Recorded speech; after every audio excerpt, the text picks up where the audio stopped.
Hello everybody, this is Toys R Us and welcome to the second podcast of Transformers Talk with Toys R Us. So yeah, after I suppose the relative success after the first one, I've decided to continue doing these.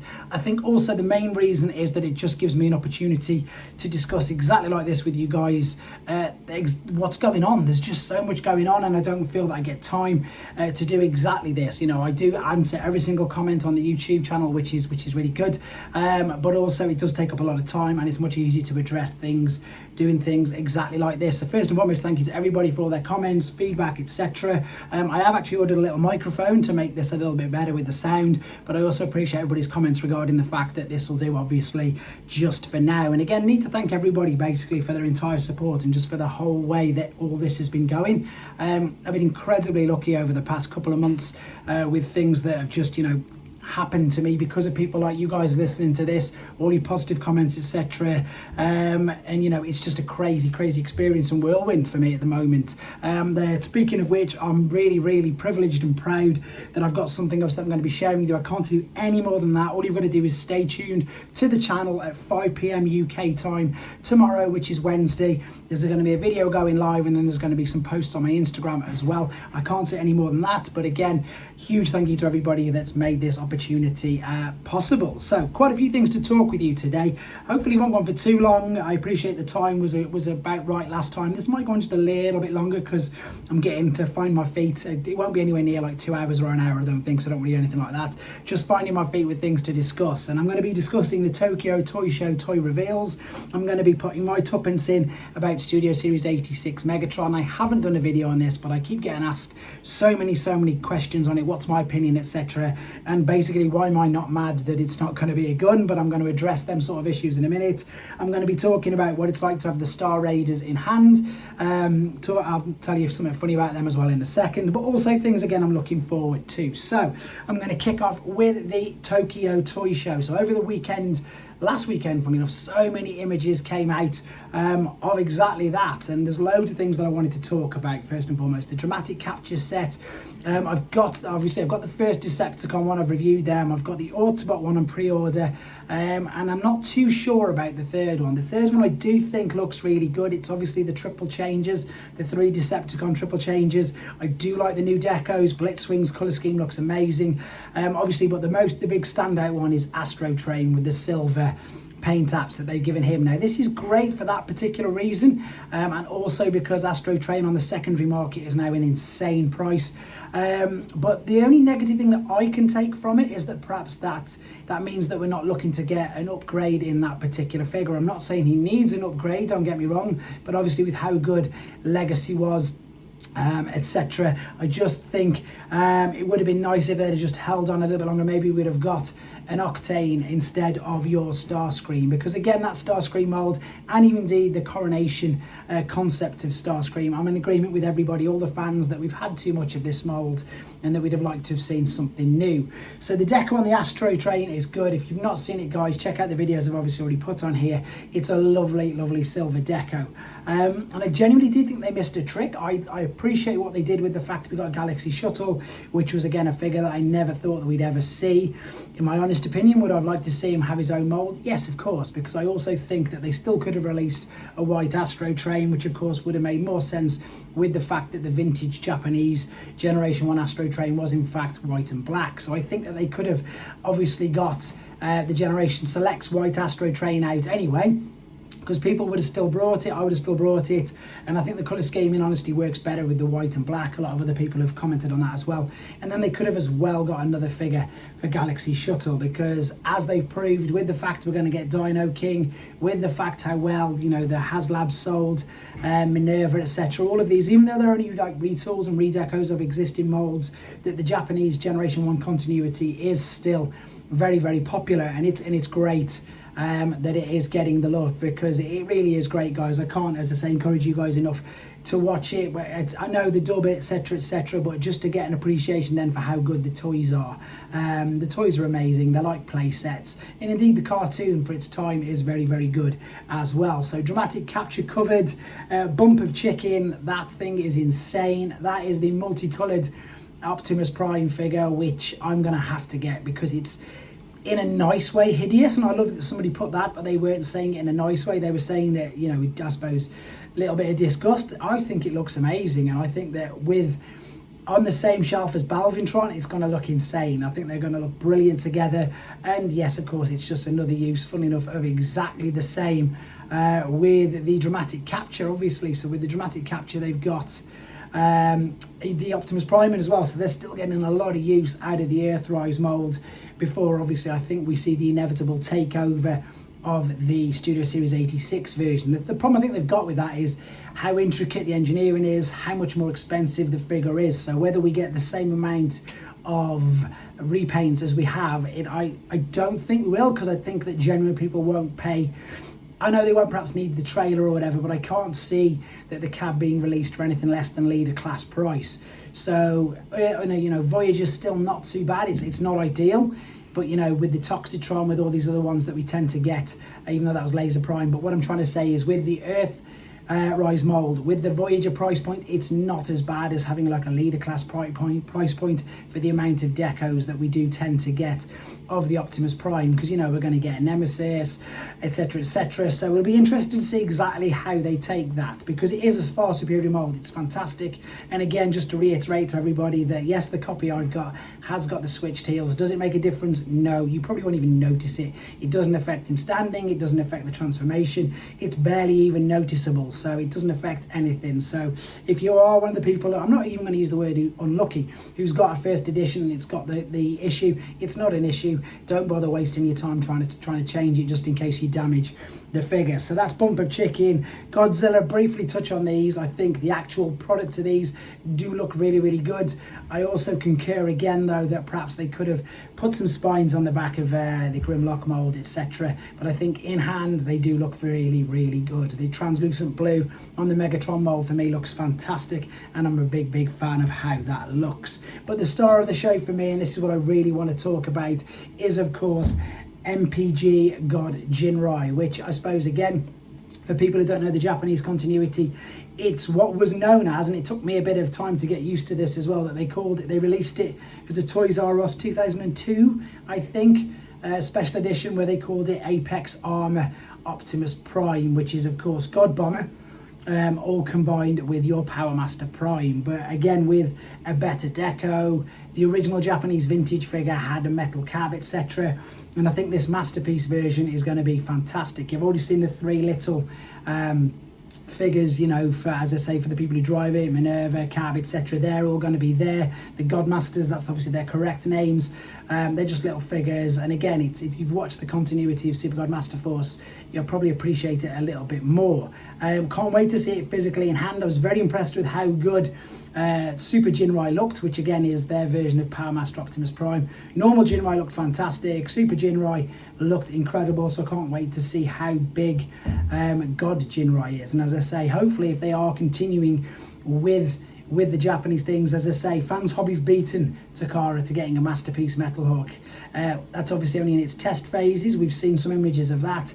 I hope that Takara then take the opportunity to do that, and of course an Overlord. I'd love to see an Overlord. I've discussed Overlord as Commander and even Titan class in mainline figures, but I think as a Takara, you know, proper masterpiece, it would be just amazing just to see that. So fingers crossed that this will sell well. I can't see why it won't, and again, obviously the Japanese market is slightly different to the, you know, the Hasbro US, UK market, etc., because of obviously they've had Star Saber as a masterpiece, etc. I just think that with them, I think they're going to blow up, to be fair. I think they're going to sell out very, very quickly. And yeah, I think it's going to be a real treat to see them fully combined. So I'm super looking forward to that.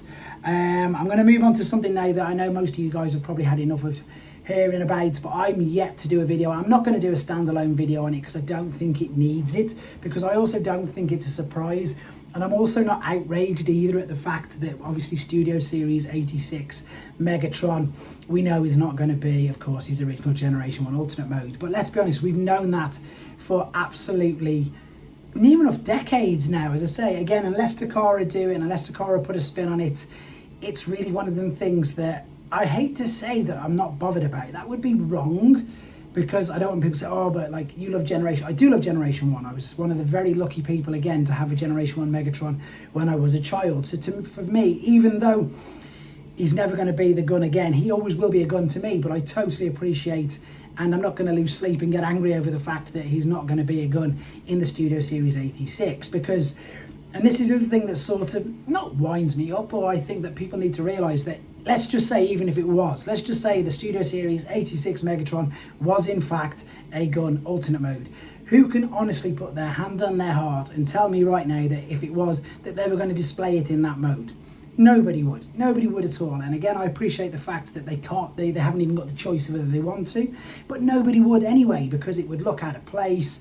The only way that people are going to be displaying their Studio Series 86 Megatron is in robot mode, fighting with Optimus Prime, arguing with, whatever they're going to be doing. They are not going to have that figure on display in the alternate mode. So for me, it doesn't really bother me. It's all about the robot mode. As long as that robot mode looks exactly like he did in the cartoon, which means obviously that they are going to have the barrel on the back of the figure. They're going to have to put that in, whether it's an accessory, that you attach when it's in robot mode. I don't really know. Same as maybe the kibble on the back for the, for most of the Earthrise molds, they've had the tank kibble, which you can turn around, etc. If that's removable, let's be honest, guys, as long as the robot mode is as screen accurate as it possibly can be, which the Optimus Prime is, which a lot of these are, and they've already had a second stab at Cliff Jumper and at Cup, just changing the colour of the windows.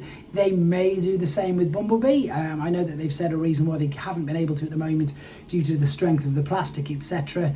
But I think all we really are bothered about is the fact that he looks like he did in the cartoon. So as long as they get that right, as long as they get the head sculpt right, most people will be saying to me, especially some of my friends and especially the people who know how much I love G1, that what I'm saying is blasphemy. But I've come to the, I've accepted that. I mean, obviously Generation 2, he was a tank. In fact, they even sort of, I suppose, snuck a sneak peek at the end of Generation 1, because anybody who remembers Generation 1 Action Master Megatron, he was just a non-transforming figure, but he came with a tank. So I think that, in honesty, was a little bit of test the water. I think that was, let's see how we feel about Megatron with a tank or in a tank, because we know we're not going to be able to get him again as a realistically looking, which of course he was a realistically looking handgun, which we just can't have in this day and age anyway, and especially not when it's associated with kids' toys. So my thoughts on that is, as long as the robot mode looks okay. Is that a get out of jail? Perhaps, yes.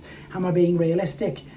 Yes. Will Takara, if Takara made a different version, would I buy it? Of course I would, because as I said, to me, he's always going to be that particular alternate mode. It's the same with the missing link guys. I think if they do that, I can see them trying to do that, to be fair. I can see them going for the missing link to be Megatron, and indeed, but the problem that you've got straight away is, and I'm sure, I don't know if people know this or not, but anybody who's tried to purchase a Megatron from Japan, off some of the Japanese websites that I use, like Joust, like Mandarake, etc. like that, I have personal friends who've managed to win, and they're rubbing their hands together. They're really excited that they've won a Megatron in a collection.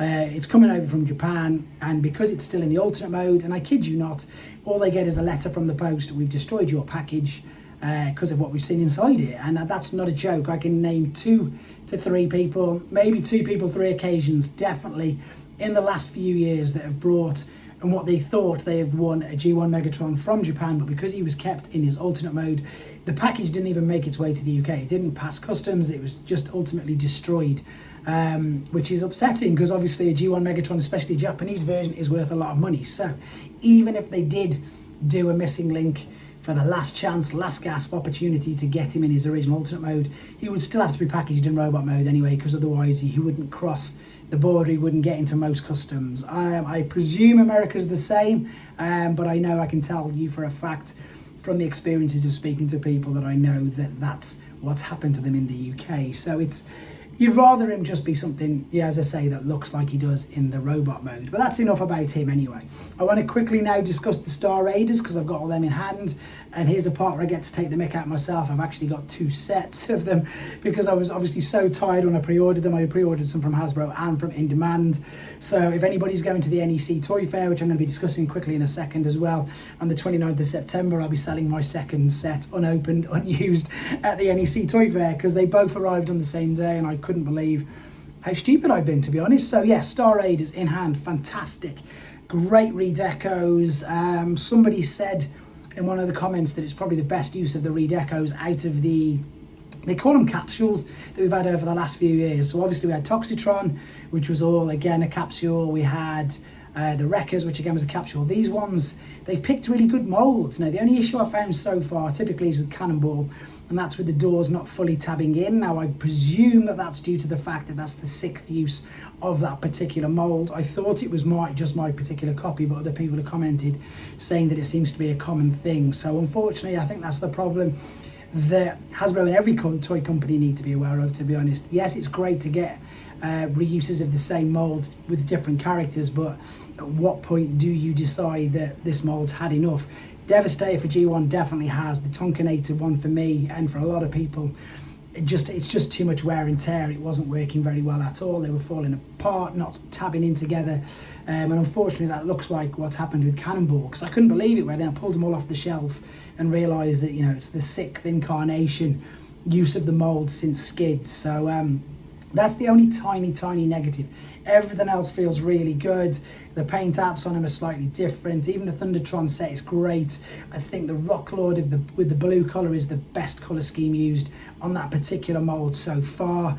And of course the Farak mould, which is of course Cyclonus, that's one of the best moulds ever made, period. The genius of the telescope, the telescoping out front of the jet, etc. Just a great mould. So a real good set, to be fair. Light piping on the Row Pig, hopefully you've seen the review of that. Again, great uses of the mould. In hand, they are so much fun, guys. And as I said in the reviews, for me, the thing that makes them interesting for me is that I hold my hands up and I don't really know too much about these characters. So for me, it's a huge learning curve. And I need to get onto the IDW stories and everything else, because there's just so much, I suppose, literature, isn't it? Transformers literature to learn and to try and digest and to keep a note of everything that's going on. So they're great, and I do really recommend you getting them. It's a shame that the Hasbro Pulse exclusives, as I say, I know you can get them from In Demand. I think they're Walmart exclusives in the US, and I think that they've been popping up in most stores. So I would strongly recommend you having a look at them because they're a lot of fun. Right, looking forward, I'm really looking forward to Straxus. That's supposed to be getting released very soon, to be fair. Again, no, it's a Galvatron retool. Interested to see how much of a retool it is. That character's needed a decent figure. The Dark Mount figure was okay, even though I think that was more for Skullgrin, which, funny enough, I was just my next figure I'm really looking forward to is Quake, which I'll come to that in a second. The Straxus character, the comic books, I've only got the first 2, obviously, because that's the only 2 that are available in the UK. They are brilliant. The colour schemes on them are great. I think Straxus looks amazing, a real nice striking blue colour.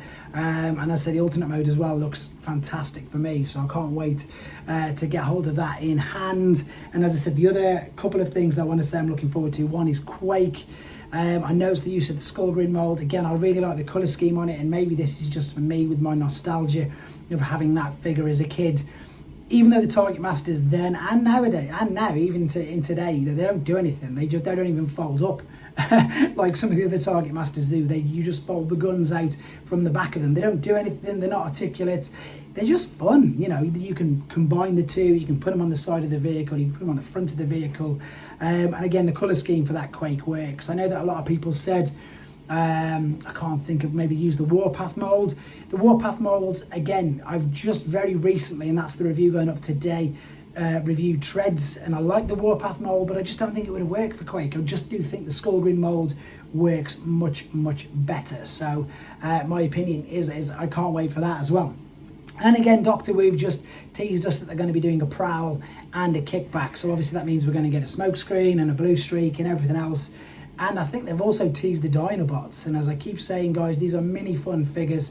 Yes, they're not official. Please, Hasbro, anybody, Takara listening to this, go back to making your WSTs, because they are so much fun. And I just think exactly for that reason, for desk bots, for parents like myself who've got kids who want to play with them, play with their figures, they're ideal for that. So that is this week's. As I say, I've managed to get it all done in under 20 minutes again anyway, which is brilliant. Keep your eyes on the channel for tomorrow at 5 p.m.